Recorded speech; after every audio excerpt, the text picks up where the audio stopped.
Hey everybody, it's Greg again. It's another edition of Unbreakable the podcast.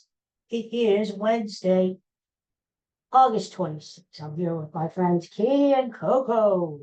They're great. We just had to come on and remember Dolly Parton. See a few words about Dolly. And I usually wear my cap.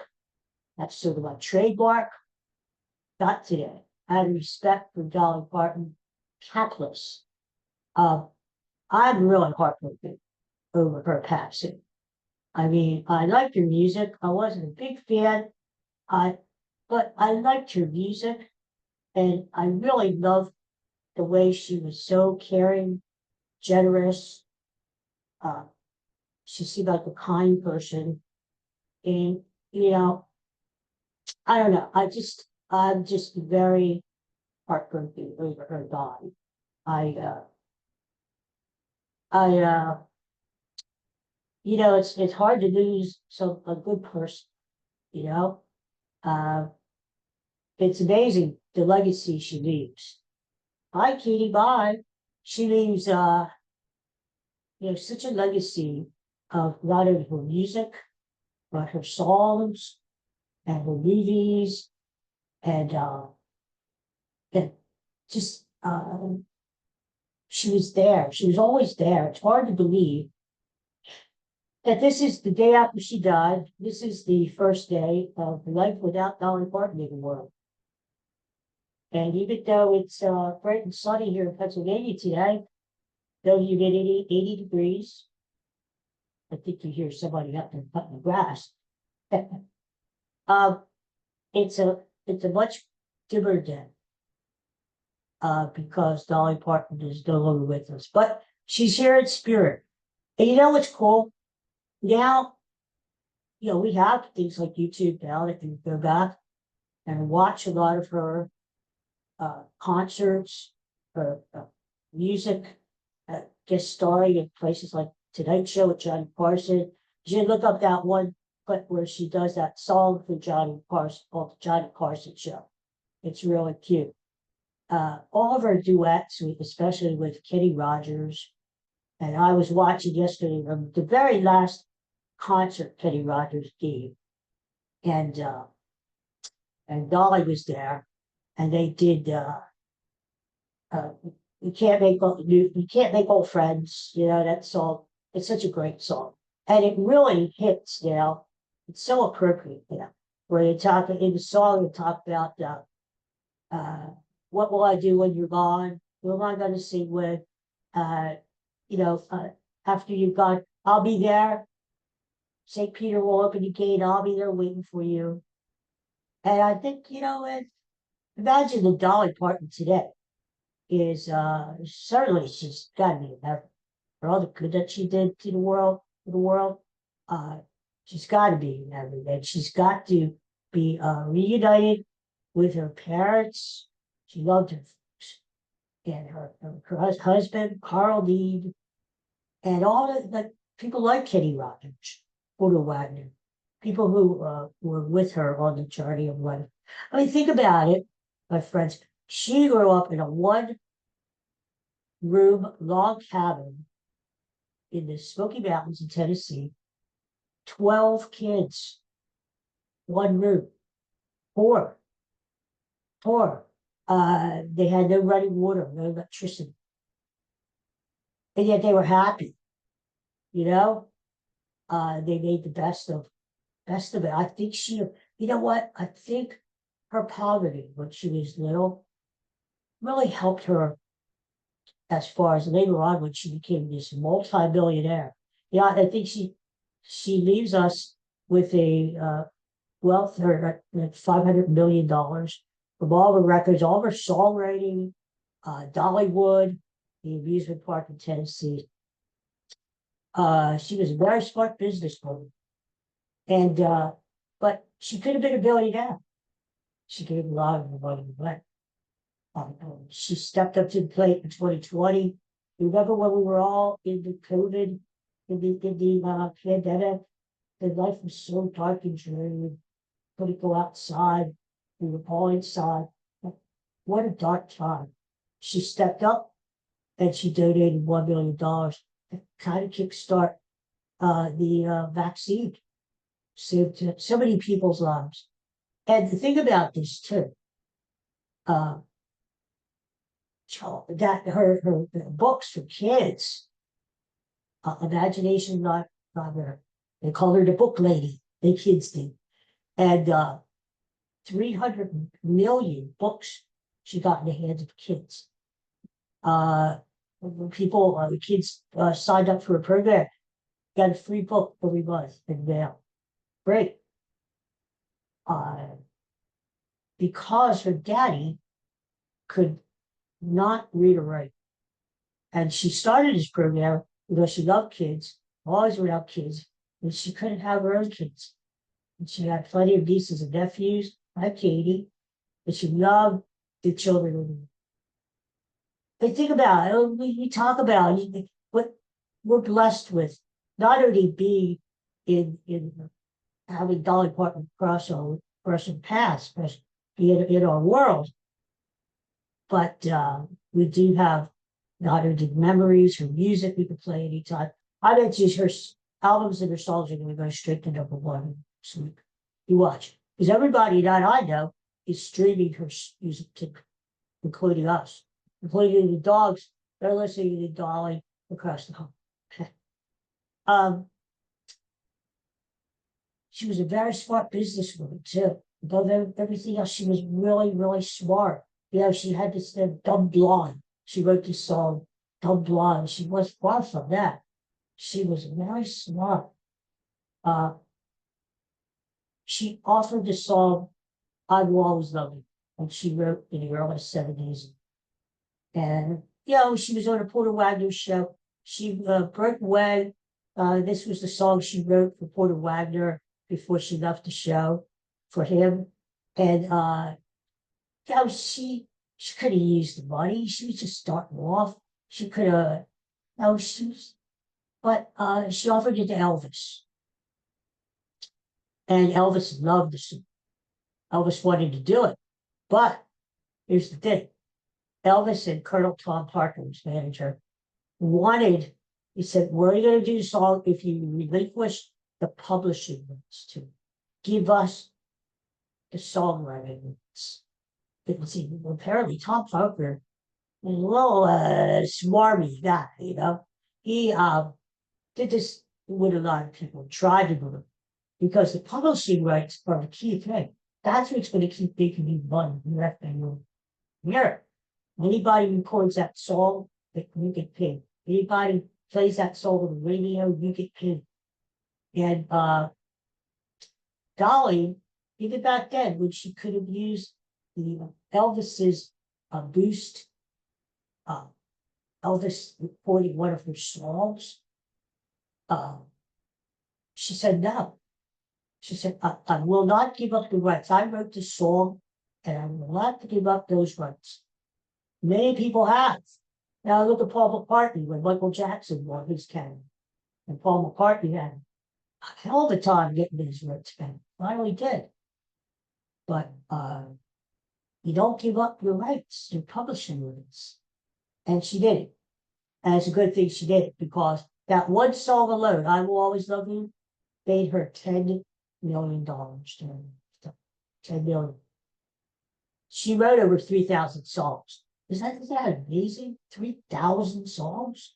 I haven't even written one. Just amazing talent. I mean, she was constantly writing. It's hard. It just never stopped. I mean, she made the comment before she died that she wanted to be buried. Yeah, she wanted to be laid to rest in a bed of cotton, because she had carried these heavy rhinestones all her life, and she wanted to finally rest in peace. It was time to rest. Sounds like she had a brief battle with cancer. Damn cancer, was it? Wish they would find a cure.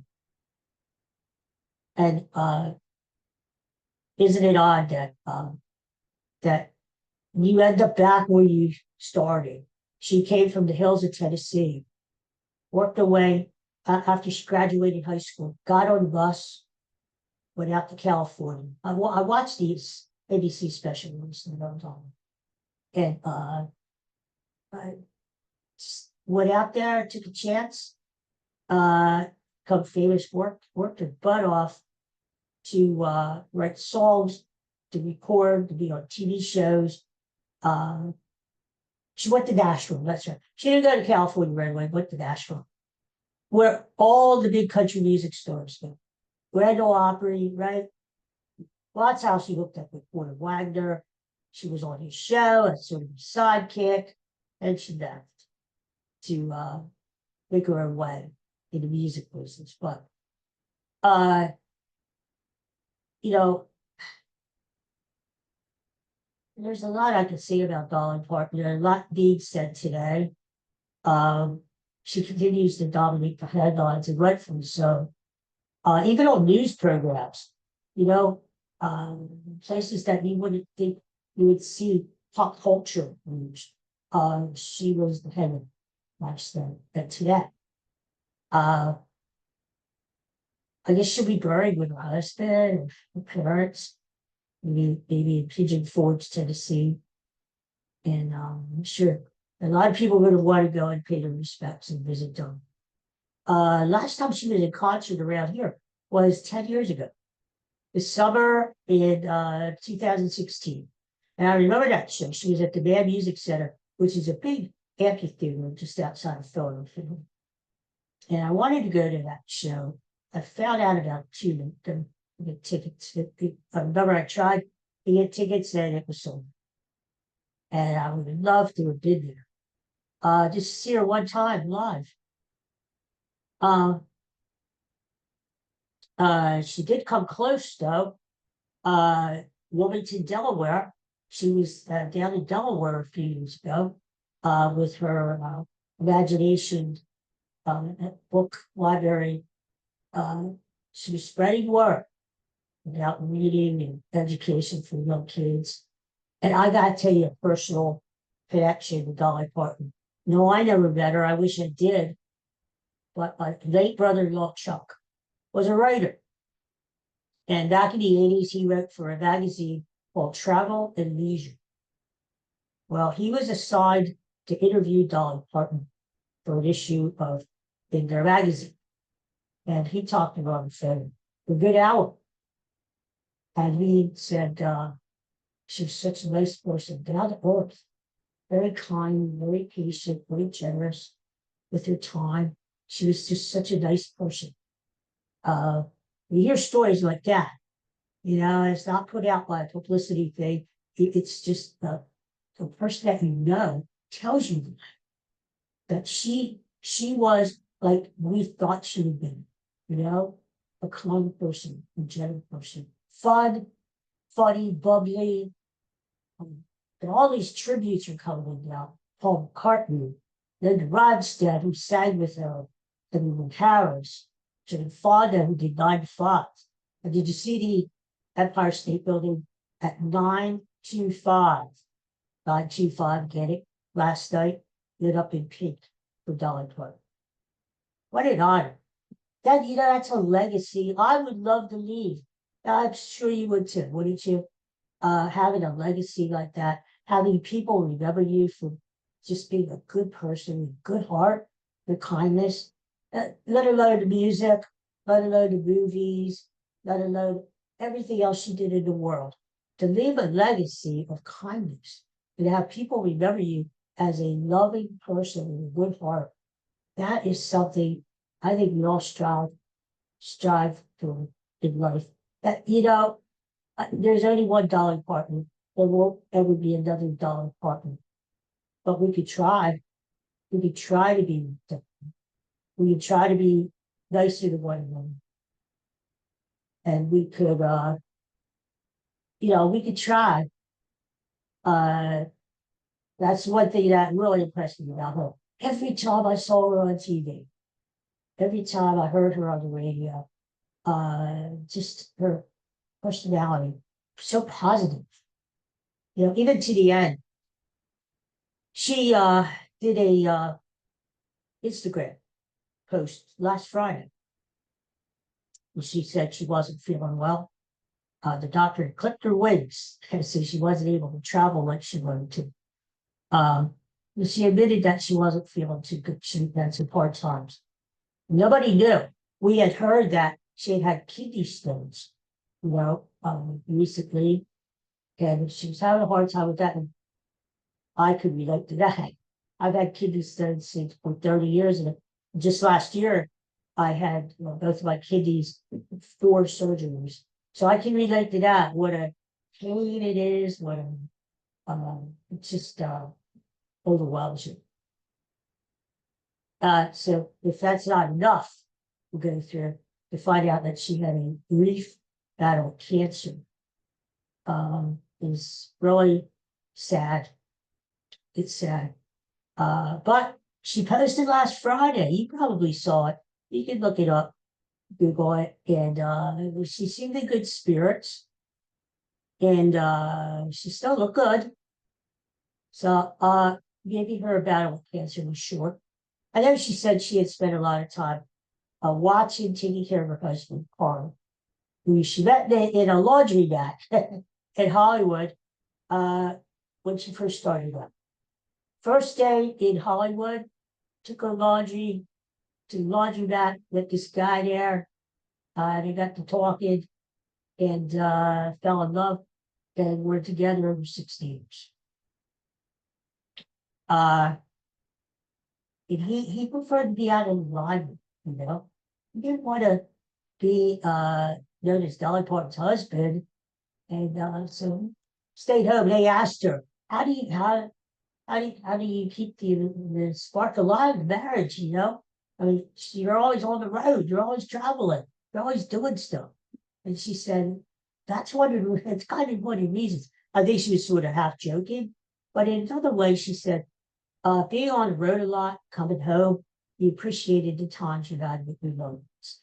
And but that was her life, to get back on the road again, make music, uh, do TV shows, and that was fun. That was her career, and she wasn't going to stop doing. Um, but the marriage, you never really saw Carl around, but that there is something right there.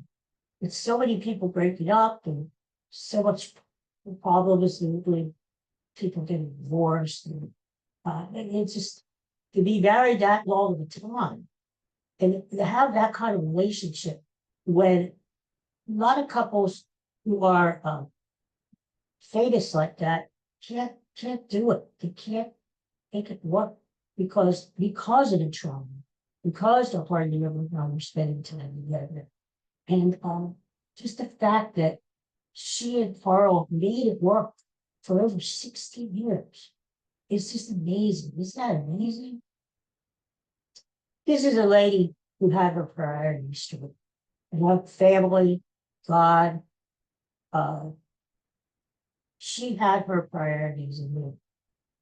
And although she loved her career, she loved the music, she knew what was most important. As I said, isn't it ironic that in the end, she left Tennessee out of poverty, and she ended up dying back in Tennessee, in the hospital, and it's amazing how life comes full circle, doesn't it? I'll tell you the ironic thing I heard yesterday, and you probably heard it too. Uh, we've had 3 hurricanes so far this year, and the next hurricane coming up, whatever it'll be, will be named Dolly. How ironic! Isn't that spooky? And all these names are prearranged. It's not like the National Weather Forecast all of a sudden said, "Well, Dolly Parton never going to do the storm." Oh no, all these names are prearranged. It's predetermined. We go A, B, C, D. D just happened to be Dolly, and it just happened to be the 4th storm, and it just happens to be the next storm. After after Dolly Parton comes. I believe in fate and destiny and signs. That's a lot of what my short stories are about that I've been writing. Sometimes things are just meant to be, you know? And that's just a sort of a spooky thing, you know? But anyway, I just wanted to hop on and say my condolences to the family and friends and everyone who knew Dolly Parton and who were lucky enough to uh, cross paths with her. And say, boy, I wish I could have met her. And she just seemed like a nice person, someone you could talk to, so wonderful, you know? And I could just imagine sitting on my back deck, right? Maybe having a cup of coffee, whatever, cup of tea, maybe a brewski. We should drink, but just shooting breeze. And I bet you she would have talked. She wanted to talk about music and songwriting, which I think is fascinating. And many of her songs she wrote in like 5 minutes. Jolene, which by the way, Rolling Stone magazine a long time ago named the greatest country song ever. They ranked Jolene #1. And she wrote it in 5 minutes because she knew that there was this pretty redhead at the bank who worked at the bank that her husband went to, who was kind of flirting with him. And Dolly kind of kidded him and said, Carl, why do you keep going to the bank all the time?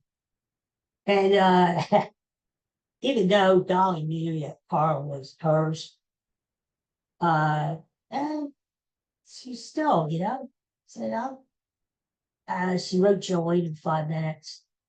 And it's been covered hundreds of times, but artists including Olivia Newton-John made a big hit out of Jolene in the 70s too. Her version was good. She wrote Jolene the same night at this as she wrote I Will Always Love You. How about that, huh?